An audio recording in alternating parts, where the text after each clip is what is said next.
That's about the only guy in New York who refused to have his photo taken. Nobody said no, except this guy. Hello. When you look at William Klein's work now, it looks so modern and seriously badass. He broke all the rules of photography because when he began taking pictures, he didn't bring any inherited baggage along with him. He didn't know what he was supposed to do, so he kind of did whatever he wanted. Living in Paris, he had come under the influence of Fernand Léger. The artist was an unconventional son of a cattle farmer and a maverick multimedia artist who worked in paint, sculpture, film, and photography. Klein adopted his maverick attitude and believed that photography was an undeveloped discipline that he could mould for his own purposes. He wanted to apply what he had learned through his art training to the practice of photography. The perfectionist ideas of photographic technique that were followed at that time seemed restrictive to him. He went in the opposite direction, embracing grain, blur, cropping, and extreme contrast. He also saw the classical monograph as stuffy and possibly a bit pretentious, and set about redefining the photobook. His publications were design-heavy visual experiences that had more in common with magazines than they did with the photobooks of the day. When he began photographing on the street, he didn't follow the poetic observational style of Walker Evans, who was king of the street when he was setting out. Klein's approach was confrontational and uncompromising. Fashion photography was never the same after he began taking his models onto the streets. Magazine spreads shifted from studio fantasies into gritty real life. Describing his early photographic experiments, Klein said, "I was a primitive, and the photographs that I was taking for myself were at the level of zero in terms of the evolution of photography." Unlike most other photographers who were working in the 50s, he didn't see the photographic frame as the end of the process. Once he entered the darkroom, he viewed the negative in the same way that a painter views an empty canvas. He used what he had learnt about graphic art, painting, and other media to transform his images.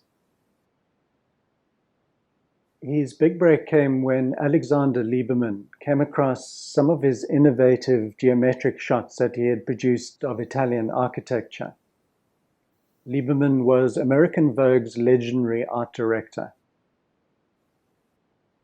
And Lieberman called me up and he said, would you come and see me in my office? And I went, and he said, how would you like to work for Vogue? And I said, doing what? And he said, I don't know, we'll see. You can be assistant art director. I like what you're doing, and I'm interested in young talents and so on. And I can give you a contract, and you could work for Vogue. Doing what? You can do portraits, you can do still lifes, you can do some reportage. And there I was without any formal training. And I had a contract, for an enormous sum of money that at that time was $150 a week, The idea of taking a camera and working with the camera was something that seemed to be something I wanted to do. Klein had recognized that there were things that one could do with a camera that couldn't be done with any other medium. His mentor, Léger, is now seen as a forerunner to pop art, and Klein embraced these ideas. He was fascinated by the opportunities that typography offered to the structure of a picture, and also in the design of publication. One of my things was typography. The Dada combination of the present ads, the ads from last week, from next week, and so on. And they all accumulated. And people lived in that world of typography gone mad. And I love that. He said that at the time he was doing these things, he had no idea that he was being revolutionary. He was young enough and creatively free enough to believe that he could just do anything he wanted. Klein's life is a testament to the idea that one needs to grab the opportunities that come one's way. So I was under contract for Vogue, and then he said, do you have a project in photography? And I said, yes, I'd like to go back to New York and do a book on my return to New York, because I felt I would see New York differently as a native, a street spot New Yorker, and one-eye European. He said, okay, you do that, we'll finance the photography. He said that half of everything that he had done was chance, but that's exactly how innovations happen. A bit of naivety, a lot of enthusiasm, and a healthy dose of chutzpah.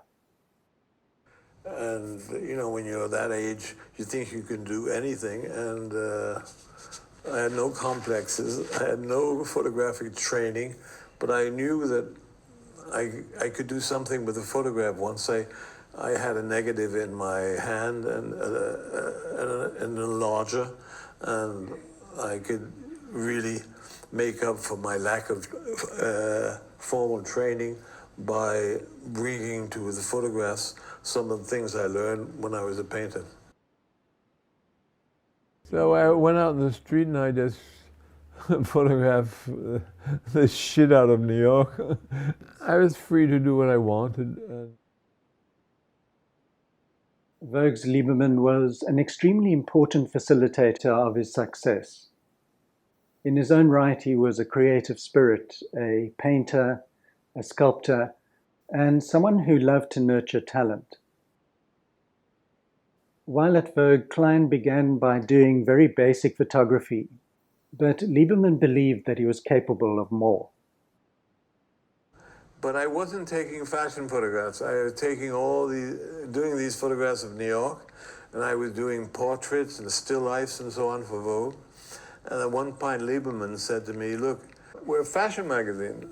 Why don't you try to take some fashion photographs?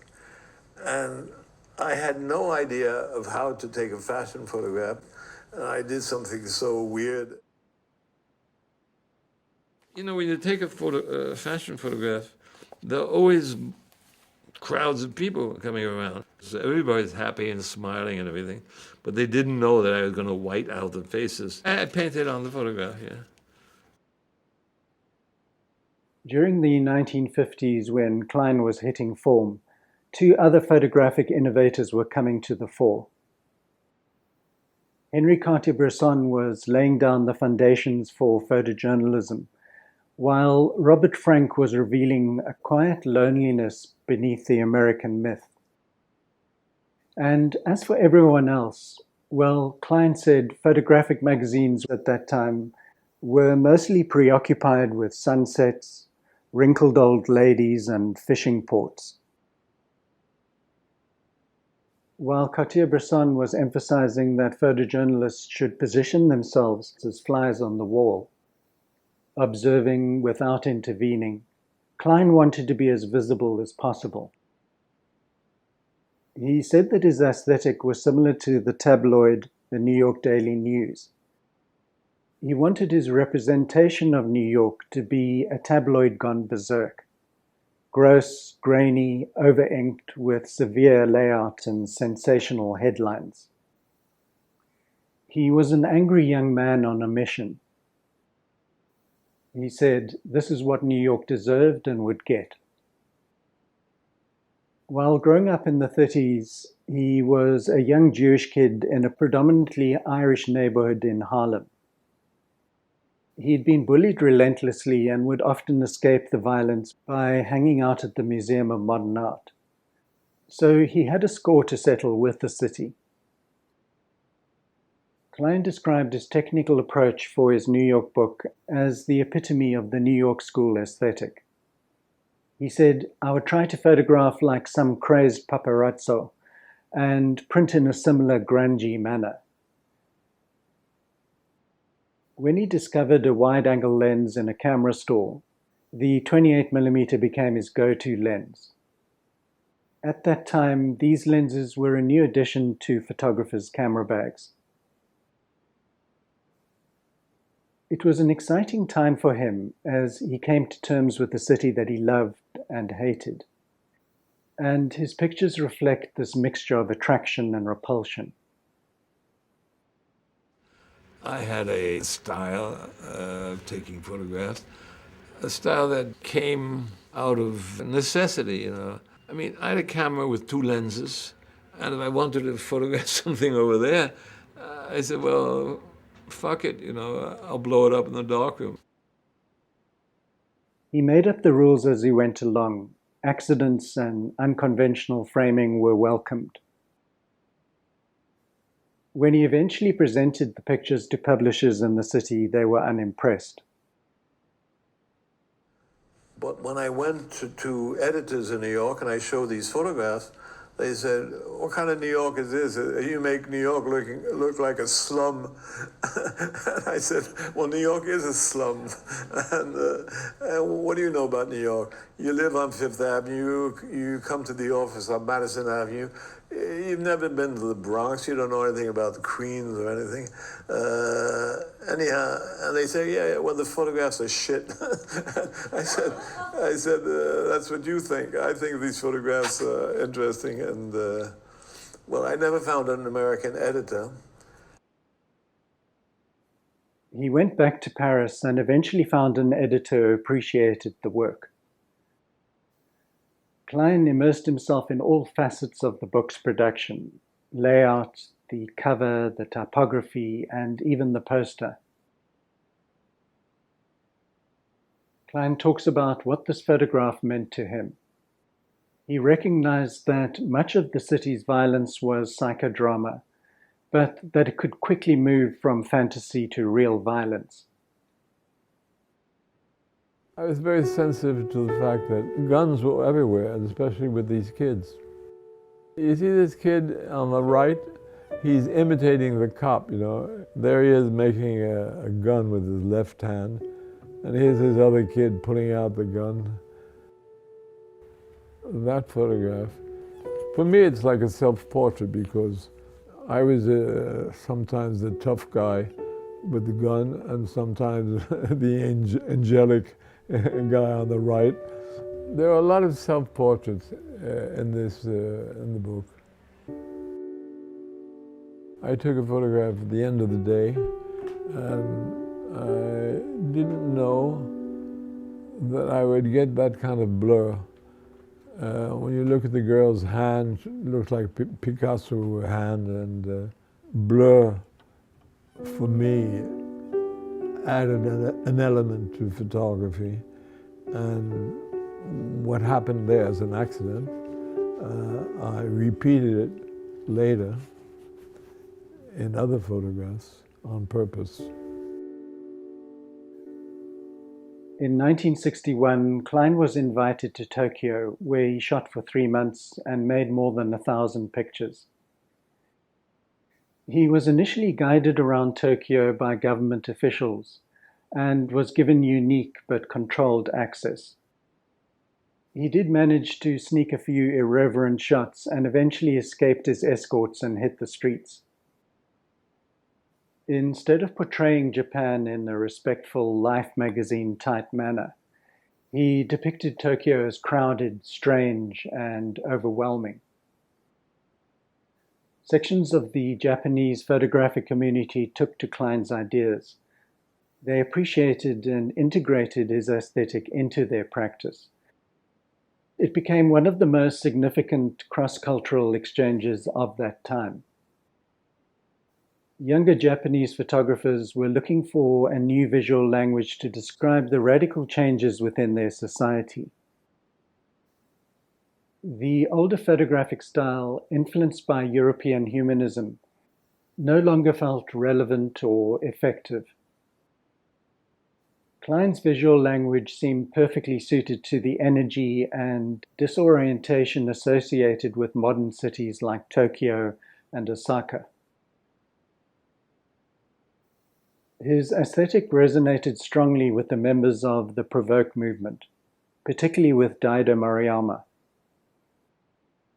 Even though Maruyama was described by Klein as being derivative and a ripoff, he transformed the American's aesthetic into something that was psychologically darker, more introspective and dreamlike.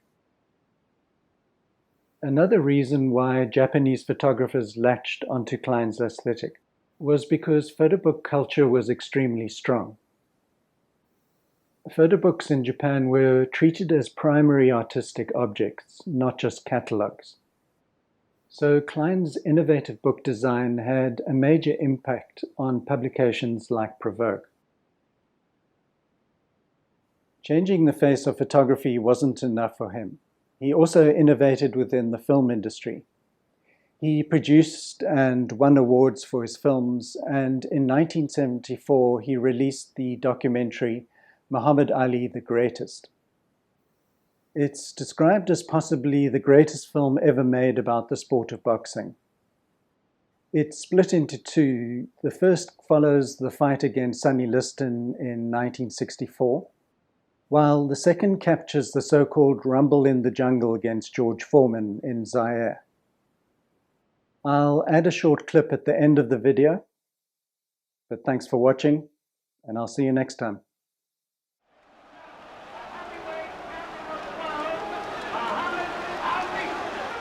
Muhammad Ali.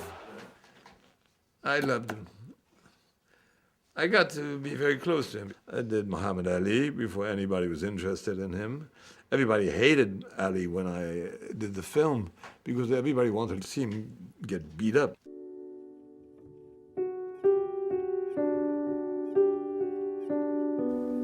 Okay. I think you've had enough.